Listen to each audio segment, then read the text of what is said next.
بسم اللہ الرحمن الرحیم الحمدللہ رب العالمین والصلاة والسلام علی اشرف الانبیاء وسید المرسلین اما بعد رب اشرح لی صدری ویسر لی امری واحلل عقدۃ من لسانی یفقہوا قولی ربنا زدنا علما۔ آج ہم انشاءاللہ آسان لسان القرآن کے 64ویں درس میں جو ہمارا انشاءاللہ سیکنڈ لاسٹ درس ہے، اس میں ہم نے جو منصوبات کا ایک ٹاپک شروع کر رکھا ہے، اس کے اندر آخری جو ایک منصوب کو پڑھیں گے، بہت مختصر انشاءاللہ ٹاپک ہے، آسان ہے، تمیز جس کو کہا جاتا ہے، تو یہ ہم آج انشاءاللہ دیکھیں گے۔ اور اگلا انشاءاللہ ہمارا جو درس ہے وہ آسان لسان القرآن کا آخری درس انشاءاللہ ہوگا، اور اللہ رب العزت سے دعا کرتے ہیں کہ اللہم لا سہل الا ما جعلتہ سہلا وانت تجعل الحزن اذا شئت سہلا، آمین یا رب العالمین۔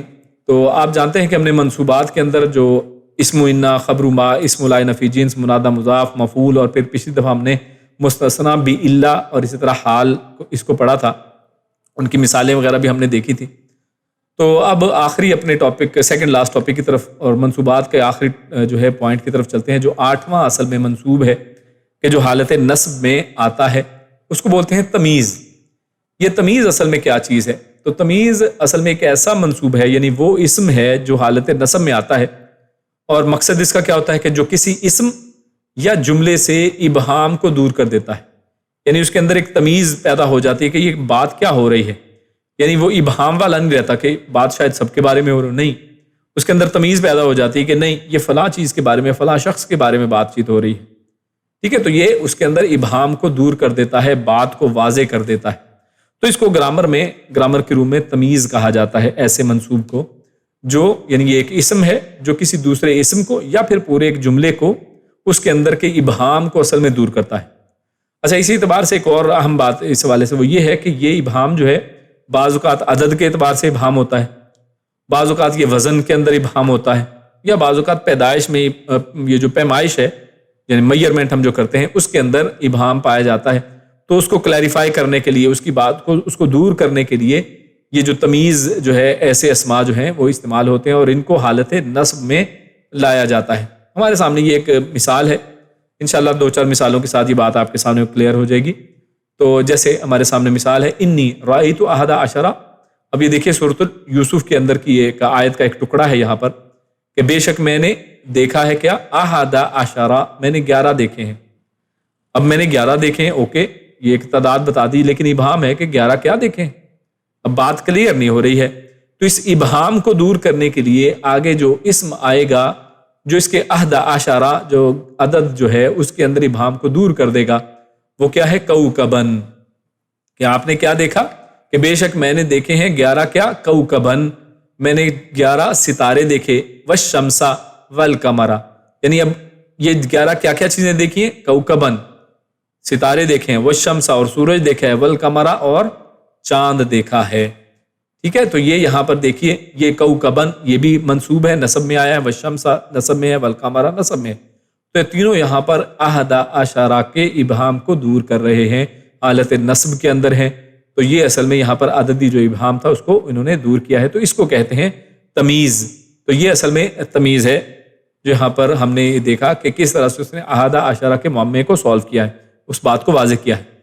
اور فرمایا رأیتہم لی ساجدین، کہ میں ان کو دیکھتا ہوں کہ وہ میرے لیے کیا کر رہے ہیں، ساجدین، وہ مجھے سجدہ کر رہے ہیں، یعنی یہاں پر یہ جو ساجدین کیا، یہ اس کا حال بیان کیا جا رہا ہے، یعنی وہ کیا کر رہے تھے، ساجدین، تو ہم نے پچھلی دفعہ جو پڑھا تھا نا، تو یہاں پر ساجدین یہ حال ان کا بیان کیا جا رہا ہے، اور یہ بھی حالت اصل میں نصب ہی ہے، ٹھیک ہے۔ ساجدونا یہ حالت جو رفع تھی، اور ساجدینا یہ حالت نصب ہے، ٹھیک ہے۔ تو یہ حالت نصب یہاں پر پیش کی گئی۔ تو اسی طرح ایک دوسری مثال دیتے ہیں قرآن کریم کے اندر سے، جب موسیٰ علیہ السلام کا تذکرہ کرتے ہوئے اللہ تعالیٰ فرماتا ہے فَانْفَجَرَتْ مِنْهُ اثْنَا عَشْرَةَ عَيْنًا عشرتا، تو یہاں پر دیکھیے، تو انہوں نے موسیٰ علیہ السلام نے، جب ان کی قوم والوں نے کہا کہ جناب ہمیں پانی چاہیے، تو موسیٰ علیہ السلام نے فَانْفَجَرَتْ، تو مِنْهُ اثْنَتا، انہوں نے لاٹھی سے جب مارا تو پتھر میں سے کیا ہوا، فَانْفَجَرَتْ، پھوٹ پڑے اس سے، یعنی اس پتھر میں سے پھوٹ پڑے، نکل پڑے، 12 12 نکلا ہے، کیا 12 نکلا ہے، تو 12 کیا نکلے ہیں، عینن۔ تو یہ دیکھیے عشرہ جو تھا، 12 یعنی جو 12 تھے، 12 اس کو کیسے کلیئرٹی مل رہی ہے، اس تمیز کے ذریعے سے، عینن، اور یہ حالت نصب میں سے ہے، یعنی عینن کیا ہے، چشمے، تو 12 اس میں سے چشمے پھوٹ پڑے، 12 اس میں سے چشمے نکل آئے ہیں، ٹھیک ہے، تو یہ عینن. اور یہاں پر ایک اور اہم بات جو آپ دیکھیے کہ یہاں پر احادہ عشرہ یہ بھی 11 ہے، یعنی نمبر کیا ہے؟ جمع کا صیغہ ہے. اثنتا عشرہ، اب یہ بھی دیکھیے 12 ہے، یعنی تعداد دیکھیے جمع والی ہے، تعداد ہے. 3 سے زیادہ آپ کو پتا ہے عربی میں ہوں تو وہ کیا چیز ہوتی ہے؟ وہ جمع کہلاتی ہے. 3 سے زیادہ، 3 یا 3 سے زیادہ چیزیں جمع ہوتی ہیں. لیکن آگے دیکھیے کوکبن، یعنی اس کو سنگولر پیش کیا گیا ہے. عینن سنگولر ہے. تو یہ دیکھیے یہ ایک جو چیز ہے اس کو بھی آج ہم کلیئرٹی اس کی کلیریفائی کر لیتے ہیں. وہ یہ ہے کہ عربی زبان میں جو 11 سے لے کر 99 تک کی گنتی ہے، جو گنتی کے 11 سے لے کر 99، یہاں پر دیکھیں 11 کیا ہے؟ احادہ عشرہ. عشرہ 10 کو کہتے ہیں، احادہ 1 یعنی 10 کے اوپر 1 یعنی 11. اثنتا عشرہ یعنی 10 کے اوپر 2 یعنی 12. تو 11 یا 12 یا اسی طرح 99 تک جو جائے گی گنتی، 11 سے 99 تک یہ جو اعداد ہیں ان کی تمیز جو ہے وہ واحد منصوب ہوتی ہے. یعنی جب بھی یہ تمیز کے اعتبار سے آتے ہیں تو اس کے بعد جو لفظ آتا ہے، اسم آتا ہے بطور تمیز، وہ ہمیشہ واحد منصوب ہوتا ہے، واحد ہوتا ہے. یعنی اس کے لیے سنگولر نمبر یعنی جو صیغہ آئے گا.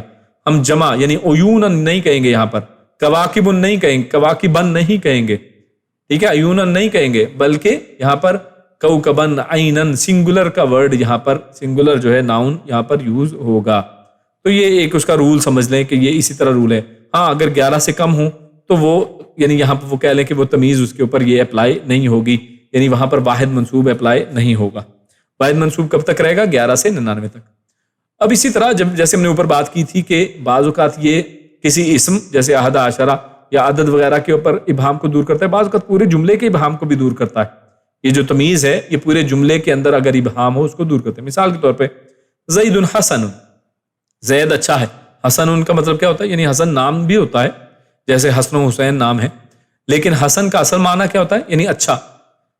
تو زید حسن، زید اچھا ہے. اچھا زید اچھا ہے لیکن کس انداز میں اچھا ہے؟ ایک جملہ ہے زید اچھا ہے. اب زید کس انداز میں؟ کیا خوبصورتی میں اچھا ہے؟ کیا وہ ذہانت میں اچھا ہے؟ علم میں اچھا ہے؟ کس اعتبار سے اچھا ہے؟ تو یہ چیز اگر جب تک نہیں آئے گی، یہ تمیز جب تک ہم نہیں اس میں ایڈ کریں گے تو اس وقت تک ہم تمیز نہیں کر سکتے، یعنی فرق نہیں کر سکتے کہ زید حسن کس انداز سے ہے. کیا وہ ہر اعتبار سے حسن ہے یا وہ کسی خاص اعتبار سے حسن ہے؟ تو لہٰذا یہاں پر ہم اگر آگے کہہ دیتے ہیں علمن، تو دیکھیے اس علمن کے لفظ نے منصوب جو آ گیا ہے، نصب میں آ گیا ہے، اس نے واضح کر دیا کہ جو زید حسن ہے، زید اچھا ہے. کس اعتبار میں؟ علمی اعتبار سے. زید علم میں بہت اچھا ہے، تو یہ آپ بات کہہ سکتے ہیں. اسی طرح اگر آپ کہہ دیں زید حسن، ان کے آگے لکھ دیں وجہن، تو آپ کہیں گے زید جناب چہرے کے اعتبار سے یعنی بڑا خوبصورت ہے، تو اب حسن یہاں پر خوبصورتی کے انداز میں آ جائے گا. اس طرح زید حسن عملاً، زید کام میں بہت اچھا ہے، یعنی بڑے اچھے عمل کرنے والا ہے، یہ بڑا نیک آدمی ہے، بڑے بہترین عمل کرنے والا ہے. یا آفس کا کام کوئی کرتا ہے تو آپ کہیں گے کہ آفس کے کام میں بڑا اچھا ہے. تو کسی بے اعتبار سے یہاں پر عمل یا علم یا وجہ یا کوئی بھی اور اس انداز میں آپ ایک پورے جملے کے اندر بھی تمیز پیدا کر سکتے ہیں. اور آپ غور کریں کہ ان میں جتنا بھی جو ہم نے صیغے استعمال کیے ہیں وہ حالت نصب کے اندر سے ہیں. اس لیے ہم یہ جو ٹاپک پڑھ رہے ہیں کہ منصوب ہمیشہ آتا ہے، جو تمیز ہے یہ 8واں وہ منصوب ہے کہ جس کو حالت نصب میں اس اسم کو لایا جاتا ہے. اور اس کی ایک مثال ہمارے سامنے سورۃ الملک میں بھی آتی ہے. اللہ فرماتا ہے الذی خلق الموت والحیات لیبلوکم ایکم احسن عملا، یعنی وہی ہے جس نے پیدا کیا موت کو اور حیات کو، زندگی اور موت کو. کیوں؟ تاکہ وہ آزمائے تمہیں کہ تم میں کون احسن عملا، سب سے بہترین عمل کے اعتبار سے ہے. یعنی کون سب سے بہترین ہے؟ اب کس اعتبار سے بہترین ہے؟ اگر عملاً نہ استعمال کیا جائے، یہ تمیز نہ لائی جائے تو پتہ نہیں چلے گا کہ تم میں سب سے بہترین کون ہے. یعنی کس اعتبار سے بہترین؟ عمل کے اعتبار سے بہترین، تم میں سب سے بہترین خوبصورتی کے اعتبار سے، یا کس اعتبار سے؟ علم کے اعتبار سے. تو یہاں پر اللہ رب العزت نے دنیا کا پورا جو نظام بنایا ہے زندگی موت کا، اس کو اس مقصد کے لیے نہیں بنایا ہے کہ تم میں سب سے زیادہ خوبصورت کون ہے، تم میں سب سے زیادہ چہرہ کس کا پیارا ہے، یا تمہارے اندر سب سے زیادہ عمل علم کس کے پاس ہے. نہیں، علم کی بھی بات نہیں ہے. اصل میں تو چاہیے اللہ رب العزت کو عمل کس کے پاس ہے. احسن عملا، تمہیں سب سے زیادہ اچھے عمل کون کرتا ہے. تو یہاں پر عملاً جو ہے یہ تمیز کے طور پر یہاں پر استعمال ہوا ہے. تو یہ تمیز ہے. اور یہ ہم نے آج کا جو ٹاپک بڑا ہی سمپل ایک ٹاپک تھا. اگلا انشاءاللہ ہمارا جو ٹاپک ہے اور آخری جو انشاءاللہ ٹاپک ہوگا وہ الذی، جیسے یہاں پر یہ دیکھیں لفظ آیا ہے الذی خلق الموت والحیات، تو یہ واحد وہ چیز ہے جو رہ گئی ہے. ورنہ آپ باقی سب یعنی اسماء کو جانتے ہیں اس کے اندر، جو ہے آپ کے سامنے پتہ ہے کہ کون سی چیز جو ہے وہ فاعل ہے، کون مفعول ہے، کون سبجیکٹ ہے، کون آبجیکٹ ہے، کون ورب ہے، تو یہ ساری چیزیں آپ جانتے ہیں. یہ دیکھیں ضمائر اس میں آ جاتے ہیں. تو یہ بہت سی چیزیں آپ پہلے سے اب اس کو یعنی جو مختصر سا کورس تھا اس میں جان چکے ہیں. تو ایک جو چیز آخری بچتی ہے وہ اس میں موصول ہے. تو اسماء موصولہ انشاءاللہ ہم اگلے درس میں انشاءاللہ پڑھیں گے. تو اللہ رب العزت سے دعا ہے کہ ہم نے جو پڑھا سنا اس پر عمل کرنے کی توفیق عطا فرمائے. جزاکم اللہ خیر و بارک اللہ فیکم. سبحانک اللہم و بحمدک اشہد ان لا الہ الا انت استغفرک و اتوب الیک. السلام علیکم و رحمۃ اللہ وبرکاتہ.